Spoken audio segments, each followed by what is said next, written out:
తగిన స్థలము సిద్ధపరిచితివి. దాని వేరు లోతుగా పారి అది దేశమందంతటా వ్యాపించెను.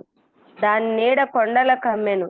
దాని తీగలు దేవుని దేవదారు వృక్షములను ఆవరించెను. దేవుడి వాక్యం దీవించును. ఆమేన్. ఆమేన్. స్తోత్రం స్తోత్రం. వాక్య భాగం చదివి వినిపించిన పద్మజ గారికి వందనాలండి. మన వాక్యం ఈ రోజు మరి మన మధ్యన ఉన్న లావణ్య గారు వందనాలండి. వందనాలండి. ఎలా ఉన్నారు? బాగున్నారమ్మా? వివరించండి. ఏ ఫోటో ఛానల్ లో పెట్టుకోవడానికి అవకాశం లేదండి. మహిమ వీడియో ఆన్ చేసుకోపోయారండి. పర్వాలేదండి. దేవుని వాక్యం కనిపించాలి మరి, తెలియాలి కదా. యూట్యూబ్ లో ఎవరు చెప్పారు వాక్యం తెలియాలి కదండి.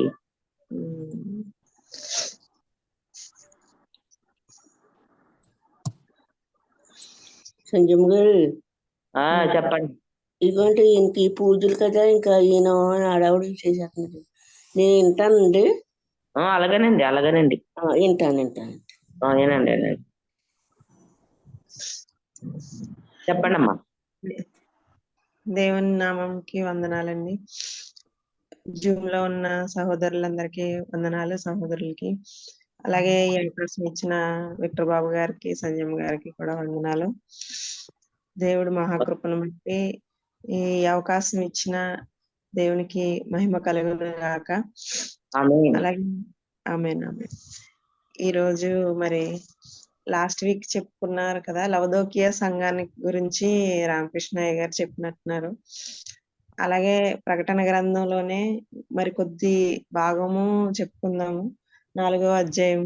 అలాగే మనం ప్రకటన గ్రంథం చూసినట్లయితే కనుక దేవుడు మనకి అనేక ప్రత్యక్షతల్లో రాయించి ఉంచారండి. అవి మనం చూసినట్లయితే 7 సంఘాల గురించి చూస్తాము.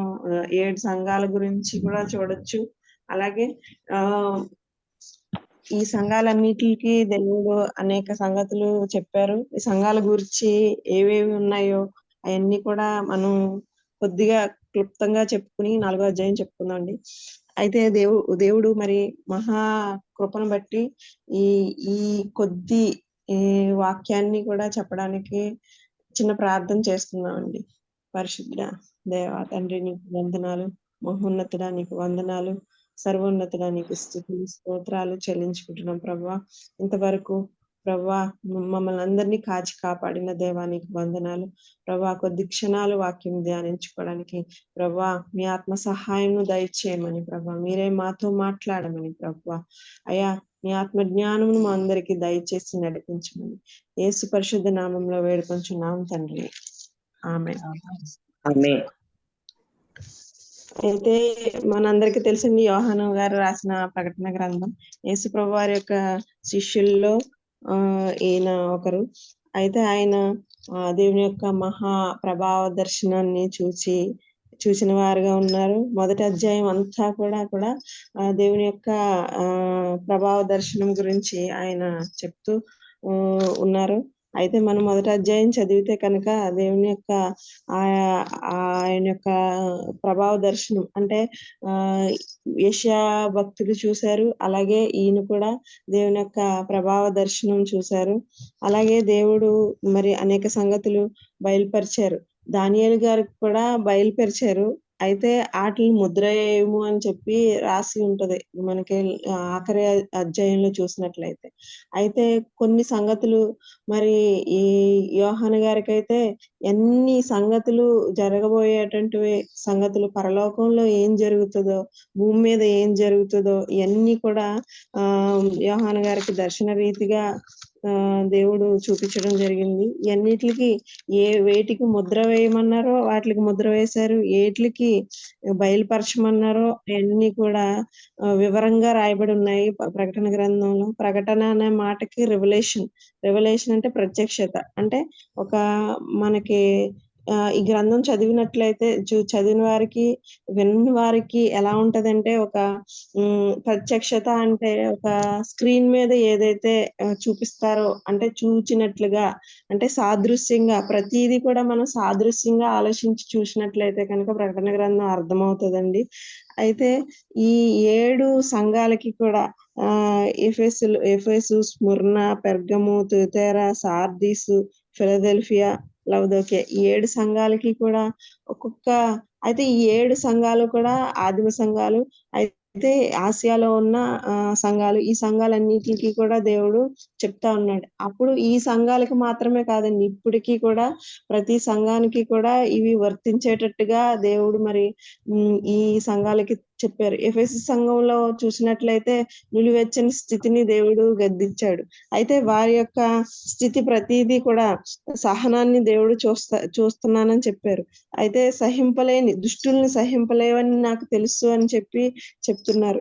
అయితే ఈ దేవుడు వీటిలన్నిటిని బట్టి నువ్వు నిలువెచ్చని స్థితిని తీసుకోకపోతే దీపస్తంభం నీ వద్ద తీసివేస్తానని కూడా చెప్పారు.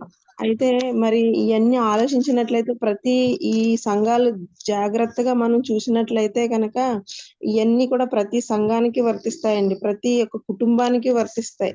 మన యొక్క ఆలోచనలో, మన యొక్క తలంపులు, మన యొక్క సహనము, మనం ఏ పరిస్థితి గుండా వెళ్ళినా కూడా దేవుడు చూస్తా ఉన్నారని ఈ యొక్క వచనాలను బట్టి తెలుస్తా ఉంటది. మనం నిజంగా ఏ క్రియ చేసినప్పటికీ, మన ఎంత కష్టంలో ఉన్నప్పటికీ, సంఘం అయినప్పటికీ, కుటుంబం అయినప్పటికీ, వ్యక్తిగత జీవితం అయినప్పటికీ కూడా ఏదైనప్పటికీ కూడా దేవునికి కనుమరుగైనది ఏది కూడా ఉండదు. కనుక ఆయన ఈ సంగతులను వారికి చెప్తూ ప్రతి ఒక్క సంఘానికి కూడా వాగ్దానం ఇచ్చారండి. ఆ యొక్క స్థితిని ఏదైతే వాళ్ళలో ఉన్న 2 సంఘాలకి మాత్రం దేవుడు మెచ్చుకున్నట్టుగా చూస్తాం మనం. స్ముర్ణ సంఘము, ఇంకొక సంఘము ఫిలదెల్ఫియా సంఘము. మిగతా 5 సంఘాలని దేవుడు ఏవైతే వారిలో కొదువుగా ఉన్నాయో అవి చెప్తూ దేవుని ఒక్క వాగ్దానాన్ని ఇచ్చారండి.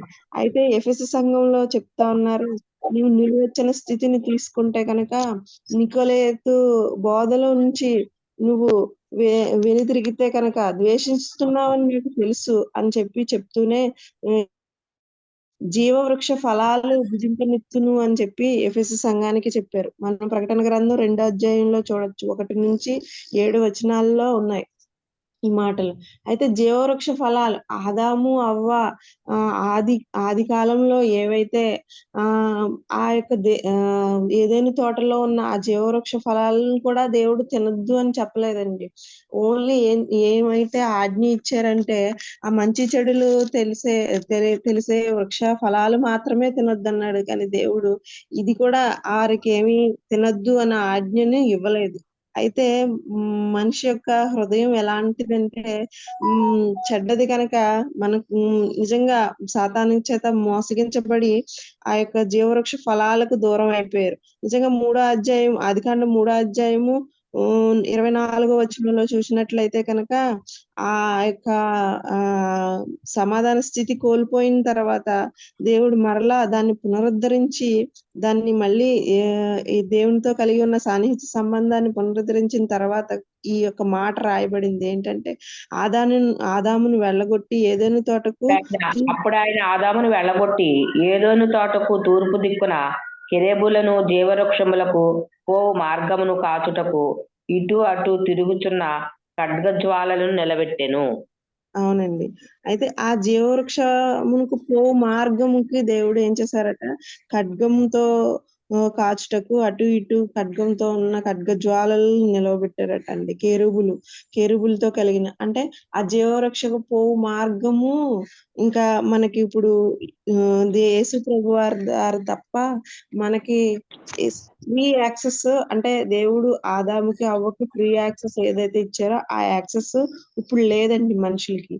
కనుక మనకి ఇంకా యేసుప్రభు వారు కూడా చెప్పారు ఏంటంటే నేనే మార్గము సత్యము జీవము అని చెప్పి. ఆ మార్గము యేసుప్రభు వారు తప్ప మనకిప్పుడు వేరొక మార్గము లేదు. కనుక ఇక్కడ ఏమని చెప్తున్నారంటే జీవవృక్ష ఫలాలు భుజింపనిత్తును అని చెప్తున్నారు ఎఫెసీ సంఘానికి. అయితే ఆ నిలువెత్తిన స్థితి నిజంగా మనం కొన్ని సార్లు మొదటి ప్రేమను విడిచిపెడతా ఉంటాం. కొన్ని సార్లు ఆలోచించినట్లయితే మనం ఒక్కొక్కసారి ఆలోచించుకుని చూసినట్లయితే కనుక దేవునితో ఏదైతే మనం సన్నిహిత సంబంధాన్ని కలిగి ఉంటామో కొన్ని సార్లు తప్పిపోతా ఉంటాం. ఆ తప్పిపోయిన స్థితిలో నుంచి లేవమని దేవుడు చెప్తున్నాడు. నిజంగా ఆ తొలి ప్రేమ కనుక నిత్యము మనలో ఉన్నట్లయితే కనుక ఆ జీవవృక్ష ఫలాలకి ఎఫెసీ సంఘానికి ఎలాగైతే దేవుడు మరి వాగ్దానం చేశాడో అలాగే ప్రతి ఒక్కరికి కూడా దేవుడు ఆ జీవవృక్ష ఫలాలు భుజింపడానికి దేవుడు అనుమతిస్తా ఉంటాడు. అలాగే స్మరణ సంఘం చూసినట్లయితే కనుక స్మరణ సంఘంలో కూడా వాళ్ళు ఎంత దేవుని నామం నిమిత్తము వారు ఎంత శ్రమ అనుభవించారో, ఎంత దారిద్రత అనుభవించారో దేవుడు చూస్తా ఉన్నాడు. అయితే మీలో ఇంకా కూడా కొంతమందిని చెరలో వేయబడతారు. అయినప్పటికీ 10 దినములు శ్రమ కలుగును, మరణం వరకు నమ్మకంగా ఉంటే గనక జీవ కిరీటంను దేవుడు ఇస్తాను అని చెప్తున్నారు. నిజంగా ఆ నిజ జీవ కిరీటంను పొందుకుంటకు వారు స్మరణ సంఘం వారు ఎంతో నిజంగా ఆ శ్రమ అయినప్పటికీ, వేదన అయినప్పటికీ, దుఃఖమైనప్పటికీ, దరిద్రత అయినప్పటికీ దేవుని నామం నిమిత్తం ఇవన్నీ కూడా వారు సహించి అపవాది చేసే తంత్రాలన్నిటి నుంచి కూడా చెరలో నుంచి కూడా దేవుని నామం నిమిత్తం వారు ఒక సాదృశ్యంగా, ఒక సాక్ష్యంగా, ఒక దేవునికి ఒక నమ్మకమైనటువంటి వారుగా వారు కనబడతా ఉన్నారు. అలాగే పెర్గమ సంఘం చూసినట్లయితే కనుక పెర్గంలో ఇవన్నీ కూడా మనకి ఈ 7 సంఘాలు మ్యాప్ లో చూసినట్లయితే ఒక సి ఆకారంలో, ఒక వలయాకారంలో ఉంటాయి. ఈ ఆసియా మైనర్ లో ఉంటాయి ఈ సంఘాలన్నీ కూడా. అలాగే పెర్గమ సంఘంలో ఏమని చెప్తున్నారంటే 2 అంచుల ఖడ్గము కలిగిన వాడు చెప్పు సంగతులను వాడిగల దేవుని వాక్యము దేవుని చేత ఉందన్నమాట. అయితే యోహాను భక్తుడు చెప్తా ఉన్నారు, ఆయన రాసిన యోహాను సువార్త కానివ్వండి, లేకపోతే ఈ 3 పత్రికలు కానివ్వండి, ఈ యొక్క ప్రకటన గ్రంథం, ఆయన ఒక మనుష్య కుమారునిగా ఆయన చెప్పడం జరిగింది. అలాగే వాక్యమే దేవుడై ఉన్నాడని చెప్పడం జరిగింది. 2 అంచుల ఖడ్గం గలిగిన దేవుడిగా యోహాను గారే వర్ణించడం జరిగింది. అయితే ఈ సాతాను స్థలముల్లో వాళ్ళు నివాసం చేస్తున్నారు అని చెప్పి నిజంగా దేవుడు మరి వారు మనం కొంతమందిని చూసినట్లయితే కనుక నిజంగా కొంతమందికి అయితే ఒక మంచి నివాసాలు, మంచి ప్రదేశాలు ఉంటాయి. కానీ ఈ పెర్గము సంఘం వారికి సాతాను నివాసం ఉన్న స్థలంలో, సింహాసనం మీద ఉన్న స్థలంలో కాపురం ఉంటున్నారట వాళ్ళు. అయినప్పటికీ చూడండి వారు ఏంటంటే వాళ్ళు అలాంటి స్థలంలో ఉన్నప్పుడు ఏమవుతా ఉంటదంటే చుట్టూ ఎలాంటి క్రియలు కనిపిస్తా ఉంటాయంటే విశ్వాసుల దగ్గర ఉన్నప్పుడు, సంఘంలో ఉన్నప్పుడు మనకి తెలియదండి. నిజంగా ఆ చుట్టూ ఉన్న పరిస్థితులను బట్టి ఒక్కొక్కసారి ఉద్దేశాలు మారిపోతుంటాయి. మన మనసులో ఉన్న కొన్నిసార్లు మన మనసులో ఉన్న ఈ దేవుని యొక్క స్థితిగతులన్నీ కూడా మర్చిపోతా ఉంటాం. అలాంటి స్థితిలో ఈ పెర్గము సంఘం వారు ఉన్నారు.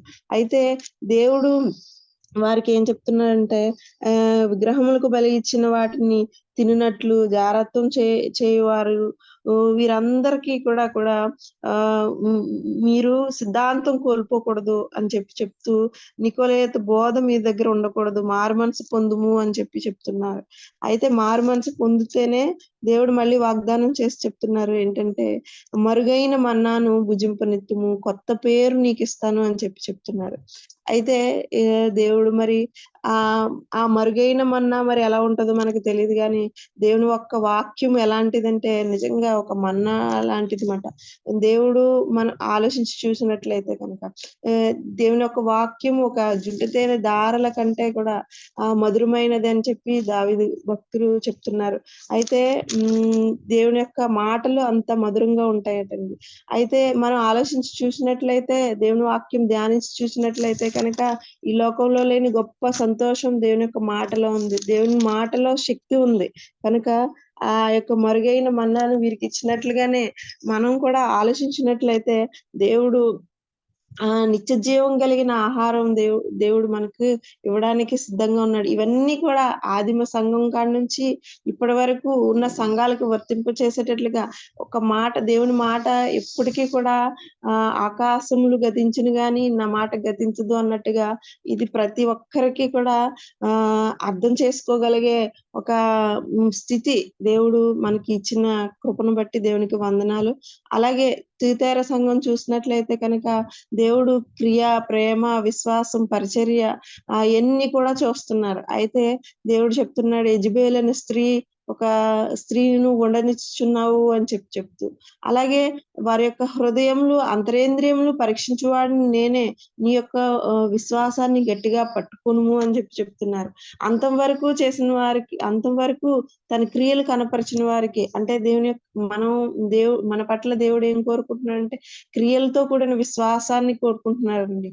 మనం మాట్లాడుతూ ఉంటాం, విశ్వాస సహితంగా మాట్లాడతాం. నిజంగా మనకి ఆ పరిస్థితి వచ్చినప్పుడు ఆ యొక్క శోధన గుండా వెళ్తున్నప్పుడు నిజంగా ఆ యొక్క క్రియతో మనం దేవుని యొక్క వాక్యంతో శోధనలో నుంచి తప్పించేవాడు దేవుడే కనుక ఆ యొక్క క్రియలతో మనం ఉండినట్లయితే కనుక వారికి కూడా దేవుడు మరి ఆ వాగ్దానాలను ఇస్తా ఉన్నారు. ఆ వాగ్దానాలని దేవుడు మన జీవితంలో కూడా జరిగించడానికి సిద్ధంగా ఉన్నారు కనుక ఆ సార్దీస్ సంఘం చూసినట్లయితే జీవించుచున్న పేరున్నది గాని మృతుడనే క్రియ సంపూర్ణత నీలో కనబడట్లేదు. మృత క్రియలు అంటే సంపూర్ణత లేకపోతే కనుక మనకులో అంటే జాగరూకత, ఎప్పుడు కూడా జాగరూకత ఉండాలండి. మార్మన్స్ పొందిన వారికి జాగ్రత్త ఉండండి. అంటే ఎప్పుడు కూడా దొంగ వలె వచ్చేదను అని చెప్పి ఆ గడియ మనకు తెలియదు కనుక తెల్లని వస్త్రాలు, జీవగ్రంథం వారికి ఇస్తాను అని చెప్పి సార్దీస్ సంఘానికి దేవుడు వాగ్దానం చేశారు.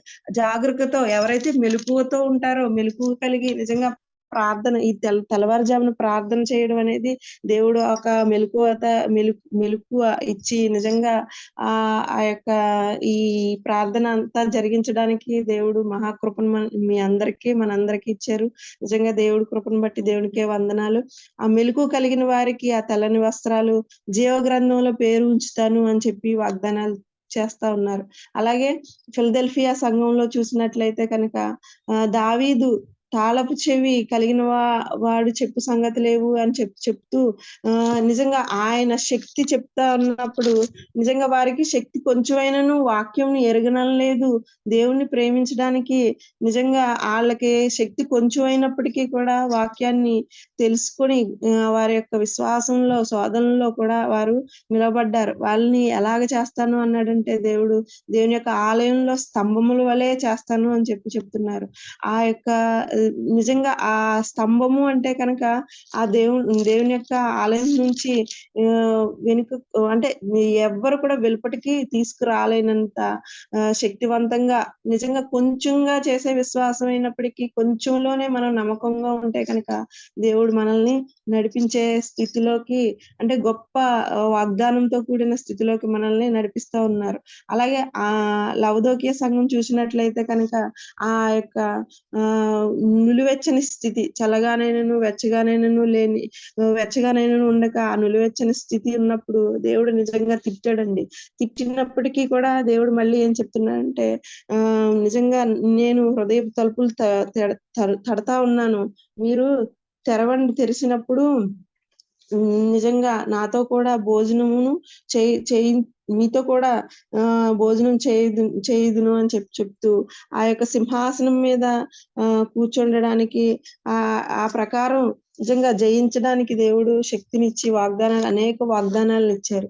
అయితే మనం 4వ అధ్యాయం చూసినట్లయితే కనుక ఇదంతా కూడా ఫాస్ట్ గా చెప్పాను, ఏమనుకోకండి. ఎందుకంటే ఈ 4 సంఘాలకి చెప్పిన తర్వాత ఈ యొక్క ప్రభావ దర్శనం చూస్తారు కనుక యోహాను గారు ఇవన్నీ క్లుప్తంగా చెప్పాను. అయితే ఈ 4 వచనంలో 4వ అధ్యాయంలో చూస్తే దేవుని యొక్క ప్రభావ దర్శనము, ఆ యొక్క నిజంగా ఈ 3, 4, 4-5 వచనాలు చూస్తే దేవుడి యొక్క సింహాసనం మీద ఆసీనుడైనటువంటి ఆ సింహాసనం యొక్క వర్ణన ఉంది. ఈ 3-4 వచనాలు చదివి మనం ముగించుకుందాము. 3-4 వచనాలు ఒకసారి చదువుదామండి. ఆశీనుడైన వాడు దృష్టికి సూర్యకాంత పద్మరాగములను పోలినవాడు. మకరత్వము వలె ప్రకాశించు ఇంద్రధనుసు సింహాసనమును ఆవరించుండెను. సింహాసనము చుట్టూ 24 సింహాసనములుండెను. ఆ సింహాసనములందు 24 పెద్దలు తెల్లని వస్త్రములు ధరించుకొని తమ తలల మీద సువర్ణ కిరీటములు పెట్టుకున్న వారై కూర్చుండిరి. ఆమేన్. చూడండి, ఆత్మవశుడై ఉండగా పరలోకంలో ఒక సింహాసనం వేయబడి ఉందట. ఆ సింహాసనం మీద ఆసీనుడైన వాడు సూర్యకాంత పద్మరాగములను పోలిన వాడు అని చెప్తా ఉన్నారు.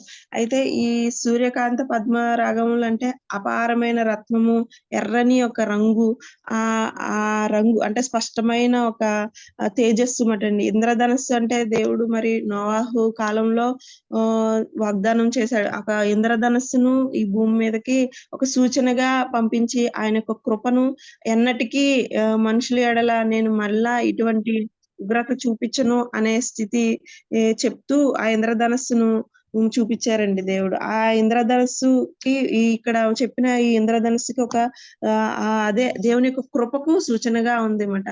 కృపా సింహాసనం మీద ఆయన ఆసీనులుగా ఉన్నటువంటి వారుగా ఉన్నారు. ఎందుకంటే దేవుని కృప మనందరి మీద ఉంది కాబట్టి మనం నిజంగా ఆయన దేవుడుకి ఉన్న లక్షణాల్లో ఒక లక్షణం ఏంటంటే ఒక కృప అనేది దేవుని యొక్క ఆ ఇంద్రధనస్సు చుట్టూ ఉన్న ప్రకాశించే ఇంద్రధనస్సు కృపకు సూచనగా ఉందన్నమాట.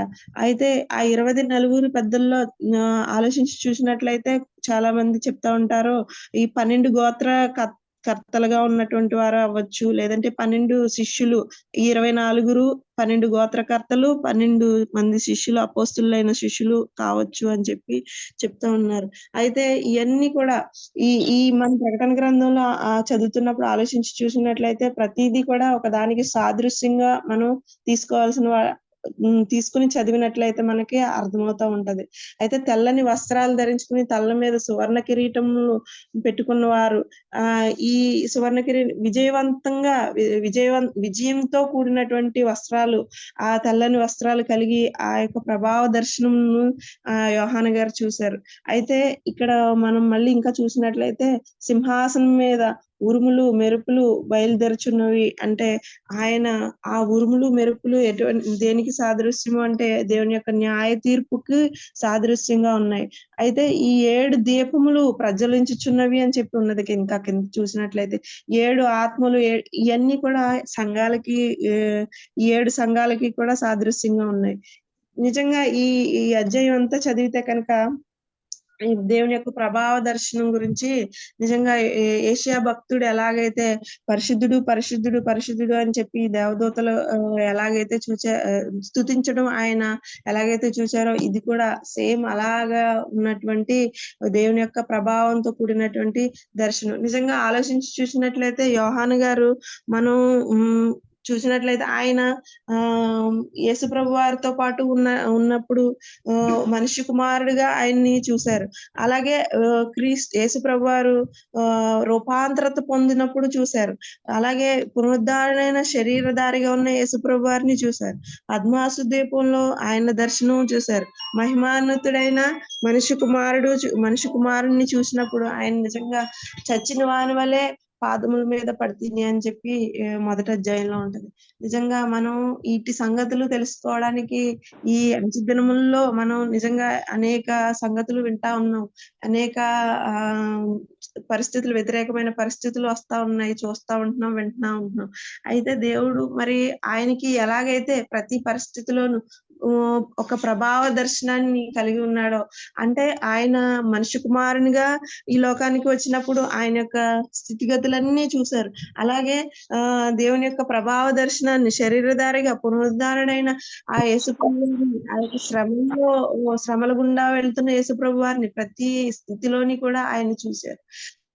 నిజంగా చూసినట్లయితే ఆయన సహోదరుడిగా ఉన్నప్పటికీ కూడా ఆ యొక్క ప్రభావ దర్శనాన్ని చూసినప్పుడు నిజంగా చచ్చిన వాని వలె ఆయన పాదముల వద్ద పడితిని అని చెప్పి, అంటే నిజంగా ఆ యొక్క ఆత్మస్థితిని ఇక్కడ తెలియజేస్తా ఉంది. మనలో కూడా ఒక నిజంగా దేవుని యొక్క ప్రభావం మనం ఒక అనుభూతి చెందినట్లయితే కనుక మనం కూడా మెరుగైన ఆత్మస్థితిలోకి మనం వెళ్ళేటటువంటి వారంగా ఉంటాం. నిజంగా ఈ యొక్క ఆత్మ ఈ దర్శనాన్ని మనం ఆలోచించినట్లయితే నిజంగా ఆయన యొక్క గొప్పతనము, దేవుని యొక్క ప్రభావం మనం పొందుకునే వారంగా ఉంటాం. దేవుని యొక్క ముఖ దర్శనం ఎవరైతే నీతిమంతులుగా ఉంటారో దేవుని యొక్క ముఖ దర్శనం చేస్తారని చెప్పి ఉంది. వాక్యంలో రాయబడి ఉంది. అలాగే అటు రీతిగా ఈయన ఎలాగైతే యోహాను గారు ఇంత మహిమాన్వితమైన స్థితిలో యేసుప్రభు వారిని చూసినప్పుడు నిజంగా ఆ యొక్క ప్రకటన గ్రంథంలో ఆ రూపాలను వివరించడానికి ఆ యొక్క ఆత్మ నడిపింపు అంటే నిజంగా పద్మాసు ద్వీపంలో ఉన్నప్పుడు రాశాను అని చెప్తూ పరవాసినైతిని అని చెప్పి నిజంగా పద్మాసు ద్వీపంలో ఆ శోధనలో ఆ యొక్క శ్రమలో ఉన్నప్పుడు ఆయన ఈ ప్రత్యక్షత అంతా చూడడానికి దేవుడు అట్టి కృపనిచ్చారండి. నిజంగా ఈ సంగతులన్నీ తెలుసుకోవడానికి మనకు కూడా దేవుడు ఇట్టి కృపనిచ్చారు. ఎందుకంటే ఎందరికో లేని బాధ్యత. ఎందుకంటే మన జీవితాలని నిజంగా ఈ యొక్క సంగతులన్నీ అన్వయించుకున్నట్లయితే కనుక నిజంగా మనం ఈ మొదటి అధ్యాయం అంతా కూడా మళ్ళీ ఆయన గురించి వర్ణన. ఈ 2-3 అధ్యాయాలు చూసినట్లయితే కనుక సంఘాల గురించి 4 నుంచి ఒక 8 అధ్యాయాలు చూస్తే ఆయన యొక్క దేవుని పరలోకంలో ఏంటి, తర్వాత ఆ అధ్యాయాలన్నీ కూడా భూమి మీద ఏం జరుగుతుంది, లాస్ట్ 2 అధ్యాయాలు కూడా దేవుని నిత్యత్వంలో ఏమేమి జరుగుతుంది అని ఈ యొక్క గ్రంథం రాయబడి ఉంది, ప్రకటన గ్రంథం. కనుక నిజంగా దీన్ని ధ్యానించినట్లయితే కనుక చాలా మంది మనం భయపడతా ఉంటాం. భయపడవలసిన అవసరం ఏమి లేదండి. ఎందుకంటే మన స్థితిని దేవుడు మెరుగుపరచడానికి ఇదంతా రాయించి ఉంది. ఏం జరుగుతాదో మనం ముందుగానే తెలుసుకున్నప్పుడు నిజంగా జాగరూకుడవై ఉన్నప్పుడు ఆయన తెల్లని వస్త్రాలు ఇస్తానని చెప్పి సార్దీస్ సంఘానికి ఎలాగైతే జీవ గ్రంథంలో మీ పేరు తుడిచిపెట్టక ఉంటది అని చెప్పి వాగ్దానం ఎలాగైతే